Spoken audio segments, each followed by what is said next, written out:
اے پیغمبر کہہ دو کہ لوگو اگر تم کو میرے دین میں کسی طرح کا شک ہو تو سن رکھو کہ جن لوگوں کی تم اللہ کے سوا عبادت کرتے ہو میں ان کی عبادت نہیں کرتا، لیکن میں اس اللہ کی عبادت کرتا ہوں جو تمہاری روحیں قبض کر لیتا ہے، اور مجھ کو یہی حکم ہوا ہے کہ ایمان لانے والوں میں ہو جاؤں، اور یہ کہ اے نبی سب سے یکسو ہو کر دین اسلام کی پیروی کیے جاؤ اور مشرکوں میں ہرگز نہ ہونا، اور اللہ کو چھوڑ کر ایسی چیز کو نہ پکارنا جو نہ تمہارا کچھ بھلا کر سکے اور نہ کچھ بگاڑ سکے۔ اب اگر ایسا کرو گے تو ظالموں میں ہو جاؤ گے، اور اگر اللہ تم کو کوئی تکلیف پہنچائے تو اس کے سوا اس کا کوئی دور کرنے والا نہیں،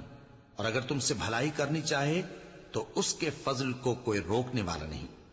وہ اپنے بندوں میں سے جسے چاہتا ہے فائدہ پہنچاتا ہے، اور وہ بخشنے والا ہے، مہربان ہے۔ کہہ دو کہ لوگوں تمہارے